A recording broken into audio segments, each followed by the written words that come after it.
اس وقت ایک لڑکی انٹرنیٹ پر چھائی ہوئی ہے جس کا نام ہے ابتہال ابو سعد۔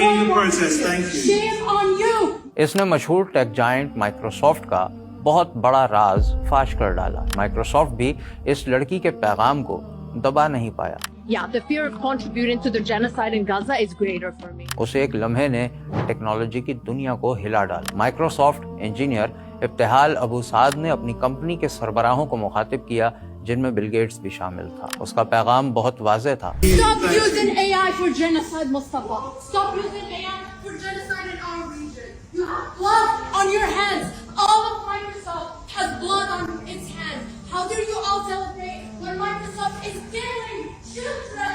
Shame on you all. نسل کشی کے لیے اے آئی کا استعمال بند کرو۔ اب سمجھیں کہ ہوا کیا تھا اور مائکروسافٹ کا کردار کہاں تک جاتا ہے۔ آئیے اسے سمجھتے ہیں۔ مائکروسافٹ کی 50ویں سالگرہ کی تقریب کے دوران ابتہال ابو سعد نے اے آئی کے سی ای او مصطفیٰ سلیمان کو تقریر کے دوران ٹوک دیا اور اس کے ساتھ ساتھ کمپنی کو واضح طور پر فلسطین کی جنگ سے منافع کمانے میں شریک قرار دیا۔ سیکیورٹی نے اس لڑکی کو دھکیل کر اس ہال سے تو باہر نکال دیا، لیکن بات یہاں ختم نہیں ہوئی۔ ابتہال نے پوری کمپنی کو ای میل بھیجی اور مسلم نسل کشی میں مدد فراہم کرنے کی وجہ سے مائکروسافٹ پر پھٹ پڑی۔ اس نے بتایا کہ اسرائیلی افواج نے مائکروسافٹ اور اس کی بنائی ہوئی اے آئی ٹیکنالوجی کا استعمال انٹیلیجنس کے لیے کیا۔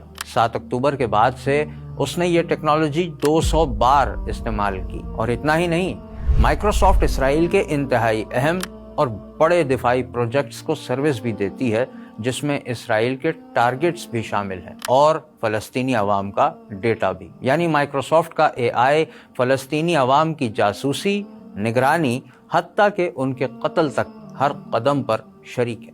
ان ٹارگٹس میں عام آبادی، صحافی، ڈاکٹرز اور طبی عملہ شامل ہے۔ ابتہال اور کئی دوسری رپورٹس کے مطابق مائکروسافٹ کا اسرائیلی ڈیفنس منسٹری کے ساتھ $133 ملین کا معاہدہ بھی ہوا ہے۔ ابتہال کا لکھا ہوا کوڈ جو اس نے آسانیاں پیدا کرنے کے لیے بنایا تھا، اب مبینہ طور پر فون کالز کو ٹریس کرنے کے لیے استعمال کیا جا رہا ہے، جس سے اسرائیلی فوج حملے کے لیے نشانے تلاش کرتی ہے۔ ذرا سوچ کر دیکھیں کہ مائکروسافٹ اب صرف سافٹ ویئر نہیں بنا رہی ہے بلکہ جنگ کو ایندھن فراہم کر رہی ہے اور اس سے منافع کما رہی ہے۔ اور جب ابتہال یا دوسرے مسلمان ملازمین آواز اٹھانے کی کوشش کرتے ہیں تو ان کی آواز کو دبایا جاتا ہے، انہیں ڈرایا جاتا ہے، بلکہ ملازمت سے نکال دیا جاتا ہے۔ ابتہال اس وقت سب سے بڑی آواز بن چکی ہے جس نے یہ بتایا کہ ٹیکنالوجی کی یہ بڑی